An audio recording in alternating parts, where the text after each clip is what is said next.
അതാ കാണുന്ന ഒരു കറുത്ത സാധനം അതിൻ്റെ വടക്കരുത്ത്. ഞാൻ ആ കല്ലുമ്മലിരിക്കുമ്പോൾ മൂന്നാളെ അവിടുന്ന് വെള്ളത്തിൽ കുളിക്കുന്നു. ഒരു പ്രാവശ്യം നീന്തി അങ്ങോട്ടും ഇങ്ങോട്ടും ആയി. പിന്നെ രണ്ടാമത്തെ ഒത്തുകൂടി അടുത്ത് വെക്കുമ്പോൾ പിന്നെ ഒരാൾ കിഴക്കേ പ്രായപ്പോയി, രണ്ടാൾ പടിഞ്ഞാറ്റ് ഒലിച്ചു പോകുന്നു. എന്നപ്പോൾ എനിക്ക് തോന്നി ഒരു ഒലിച്ചു പോവുകയാണ്. അപ്പോൾ ഞാൻ കറക്റ്റ് മുണ്ടൊക്കെ കല്ലുമ്മൽ കഴിച്ച് വെച്ച് നീന്തി ചെല്ലുമ്പോൾ ഒരുത്തം കയറി വരുന്നുണ്ട്. അപ്പോൾ ഓനെ ഞാനിങ്ങോട്ട് മുകളിലേക്കാക്കി അങ്ങോട്ട് ചെല്ലുമ്പോൾ മറ്റേ രണ്ടാളാണ്. ഞാൻ അങ്ങോട്ട് ചെല്ലുമ്പോൾ ഇങ്ങനെ കാണുന്നു. ഓനോട് വെച്ചാൽ ഓനതാന്ന് അറിഞ്ഞു. ഓനതാ ഞാൻ നോക്കുമ്പോൾ പെട്ടെന്ന് കുടുങ്ങനെ ആണ്ടുപോയി. പിന്നെ ഓൻ പൊന്തിയില്ല.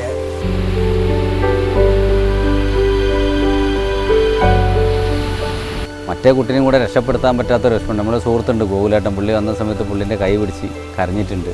പിന്നെ ഇവനെ പിടിച്ച് നീന്തിയിട്ട് ഒരു കണക്കിലും കൂടി ഞാൻ വിഷമത്തിലായിപ്പോയി. പിന്നെ പിടിച്ച് ഞാൻ വിചാരിച്ച് ഞങ്ങൾ രണ്ടാളും മരിച്ചു പോകുന്നു. അങ്ങനെ കുറേ കൂടി നീന്തി കിട്ടിയില്ല. രണ്ടാമത് നീന്തി ആ കല്ലിൻ്റെ അയ്യാരിക്ക് കൂടി വന്നിട്ട് നേരം വരെ വന്ന് ഓനെയും കൊണ്ട് നീന്തിയിട്ട് ഇവിടുന്ന് ഇങ്ങോട്ട്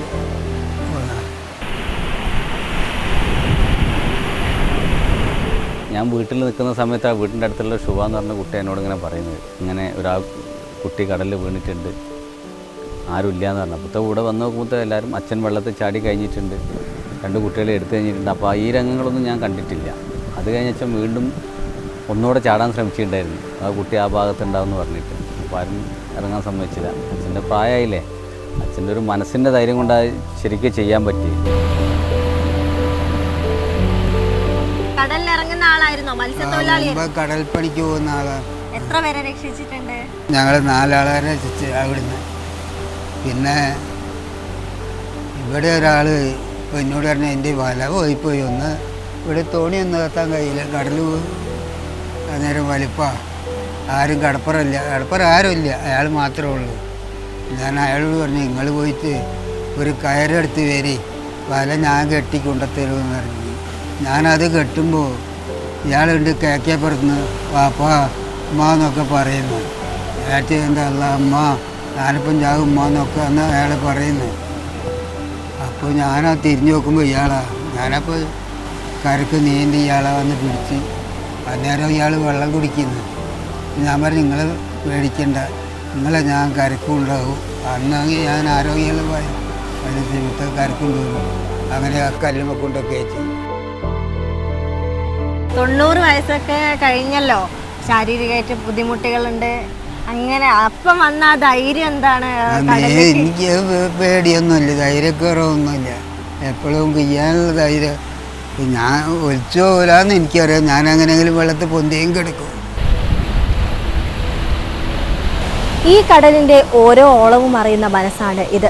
90-ാം വയസ്സിലും ചിറയാട്ടിൽ വേലായുധൻ നമുക്ക് മുന്നിലെല്ലാം വലിയൊരു മാതൃക തന്നെയാവുകയാണ്, നമുക്ക് വലിയൊരു പ്രചോദനവും. ഷിജിൻ നരിപ്പറ്റയ്ക്കൊപ്പം നയൻതാര, മാതൃഭൂമി ന്യൂസ്, കോഴിക്കോട്.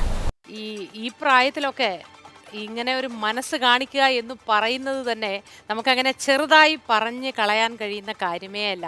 നേരിട്ട് കണ്ട് അടുത്ത് നിന്ന് സംസാരിക്കുമ്പോൾ നയൻതാരയുടെ ശരീരഭാഷ കാണുമ്പോൾ എനിക്ക് മനസ്സിലാവും അത്രയേറെ സ്നേഹത്തോടെയും വാത്സല്യത്തോടെയുമാണ് 2 ആളുകളും നിന്നത് എന്ന്. എന്തായിരുന്നു അനുഭവം? ഇന്നലെ അദ്ദേഹത്തിൻ്റെ വീട്ടിൽ നമ്മളെത്തിയപ്പം മകളാണ് പുറത്തേക്ക് വന്നത്. അപ്പം അച്ഛനുണ്ടോയെന്ന് ചോദിച്ചപ്പം അച്ഛന് ചെറിയൊരു ക്ഷീണമായിട്ട് കിടക്കുകയെന്ന് പറഞ്ഞു. നട്ടുച്ച സമയത്താണ് നമ്മൾ ചെല്ലുന്നത്. അപ്പം ഞാൻ അതുവരെ എത്തുമ്പം എൻ്റെ മനസ്സിൽ, അതായത് കുട്ടികളെ രക്ഷിച്ച ആളാണല്ലോ, ആരോഗ്യവാനായിരിക്കാം, അങ്ങനെ ബുദ്ധിമുട്ടൊന്നും ഉണ്ടാവില്ല, എൻ്റെ മനസ്സിലുള്ള ആ രൂപം അങ്ങനെയായിരുന്നു. പെട്ടെന്ന് വേലായുധൻ ചേട്ടനെ കണ്ടപ്പം എനിക്ക് അയ്യോ ഈ ഇദ്ദേഹമാണോ കടലിൽ ചാടി ഇറങ്ങി അവരെ രക്ഷിച്ചതെന്ന് തോന്നിപ്പോയി. പുള്ളിക്ക് പ്രായമായി, 90 വയസ്സായി, ചെവി അല്പം കേൾക്കില്ല, പിന്നെ സംസാരത്തിലും നമ്മളങ്ങനെ സൂക്ഷ്മമായി കേട്ടാൽ മാത്രമേ നമുക്ക് മനസ്സിലാവും എന്താ പറയുന്നതെന്നൊക്കെ ഉള്ളത്. അങ്ങനെ സംസാരിച്ചപ്പം നമുക്ക് കടപ്പുറത്തേക്കൊന്ന് പോയാലോ എന്ന് ചോദിച്ചപ്പം ആ പോവാം, എന്തായാലും പോവാം, വളരെ സന്തോഷത്തോടു കൂടി തന്നെ. അപ്പം ആ ക്ഷീണമൊക്കെ അപ്പം മാറി നമ്മുടെ കൂടെ തന്നെ വന്നു, നമ്മളോട് കൃത്യമായി സംസാരിച്ചു. ഒന്ന് ഉറക്കെ സംസാരിച്ചാൽ മതി, കുഴപ്പമൊന്നുമില്ല. അദ്ദേഹം കൃത്യമായി നമ്മളോട് എല്ലാ കാര്യങ്ങളും വിവരിച്ചു തന്നു. അദ്ദേഹത്തിന് ഒറ്റ വിഷമം മാത്രമേ ഉള്ളൂ. 3 കുട്ടികളാണ് കടലിൽ കുളിക്കാൻ വന്നത്. അതിൽ 2 പേരെ രക്ഷിച്ചു, മൂന്നാമനെ രക്ഷിക്കാൻ സാധിച്ചില്ല. ഈ ഒരു സങ്കടം മാത്രമാണുള്ളത്. ഇപ്പം അവിടെ അദ്ദേഹത്തിൻ്റെ നാട്ടിൽ അദ്ദേഹത്തിന് ഒരുപാട് പേരെത്തി ആദരവ് നൽകുന്നു, അങ്ങനെ ഒരുപാട് പരിപാടികളൊക്കെ നടക്കുന്നു. അതിലൊന്നും അദ്ദേഹത്തിന് സന്തോഷമൊന്നുമില്ല. മക്കൾ പറഞ്ഞതാണ്, അച്ഛന് അതിലൊന്നും ഒരു കാര്യമില്ല, പിന്നെ നാട്ടുകാരായതുകൊണ്ട് നമുക്ക് അവർ വരുന്നു, അവർ അച്ഛനെ ആദരിച്ചോട്ടെ, കുഴപ്പമില്ല. അച്ഛൻ അതിലൊന്നും അല്ല. അച്ഛൻ ആ മൂന്നാമനെ രക്ഷിക്കാൻ സാധിക്കാത്തതിൻ്റെ ദുഃഖമാണ് എപ്പോഴുള്ളത്. അതിനടുത്തുള്ളൊരു ചേട്ടൻ വന്നപ്പം മക്കളോടൊന്നും അച്ഛൻ സംസാരിച്ചിട്ടില്ല. അതിനടുത്തുള്ളൊരു ചേട്ടൻ വന്നപ്പോൾ അദ്ദേഹത്തിൻ്റെ കൈ പിടിച്ച് കരയുന്നത് കണ്ടു എന്നൊക്കെ പറഞ്ഞപ്പം നമുക്കും സങ്കടം തോന്നി. അദ്ദേഹത്തിന് ആ ഒരു വിഷമം മാത്രമാണുള്ളത്. എന്നും വൈകിട്ട് ആ കടപ്പുറത്ത് പോയിരിക്കുന്ന ആളാണ്. മകൻ പറഞ്ഞതുപോലെ 10ാം വയസ്സിൽ തുടങ്ങിയതാണ് കടലിലിറങ്ങാൻ വേണ്ടിയിട്ട്. അപ്പോൾ ആ കടലിനെ കുറിച്ച്, ആ ഒരു കടൽ ഓളത്തിനെ കുറിച്ച് കൃത്യമായി അറിയുന്ന ആളാണ് അദ്ദേഹം. ഈ കുട്ടികൾ ദൂരെ നിന്ന് കളിക്കുന്നത് കാണുന്നു, ഒലിച്ചു പോകുന്നത് കാണുന്നു, ഒന്നും നോക്കാതെ, പ്രായമൊന്നും നോക്കിയില്ല, മറ്റവശതകളൊന്നും നോക്കിയില്ല, എടുത്തു ചാടി അവരെ 2 പേരെ രക്ഷിച്ചു. മൂന്നാമനെ രക്ഷിക്കാൻ തീർച്ചയായിട്ടും നയൻതാര വളരെ സന്തോഷത്തോടെ അഭിമാനത്തോടു കൂടി മാത്രമേ നമുക്ക് ഇത്തരം കാര്യങ്ങളൊക്കെ ഓർക്കാൻ കഴിയൂ. ഞാനും നയൻതാരയും ഒക്കെ പൊതുവെ ദുർബല ഹൃദയരായതുകൊണ്ട് ഇത്തരം ചില കാര്യങ്ങളിൽ കരളലിഞ്ഞു പോകും, സങ്കടം തോന്നും. ആ മൂന്നാമനെ കൂടി രക്ഷിക്കാൻ കഴിഞ്ഞിരുന്നെങ്കിൽ എന്ന് തന്നെ ഞാനും ചിന്തിക്കുന്നു. ഏതായാലും നയൻതാരയ്ക്ക് നല്ല ദിവസം ആശംസിക്കുന്നു കേട്ടോ.